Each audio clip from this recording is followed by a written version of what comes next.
This is the story of a city that kept breathing while the world was burning. During the deadliest war in human history, Paris, the city of dreams, fell into the iron grip of Nazi occupation. But after every dark night comes the light. This is the unforgettable story of Paris liberation. In June 1940, Nazi German forces occupied Paris. The once lively streets turned silent, and life seemed to come to a halt. Fear gripped the city. Nazi flags fluttered from buildings, symbolizing oppression and control. Paris, once a beacon of freedom, art, and culture, was now shrouded in silence and fear. The Germans imposed strict laws, placed heavy restrictions on the public, and used every tactic to crush resistance. The French people felt their freedom slipping away. Every street and corner felt like a prison.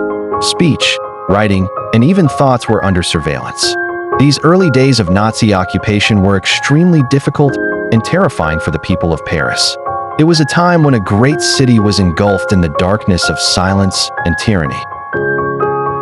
But amidst the silence, a voice rose, the voice of resistance.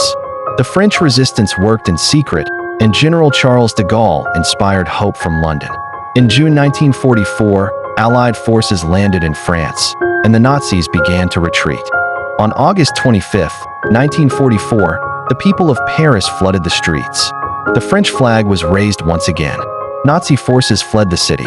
It was a moment of pure celebration, singing, cheering, tears of joy.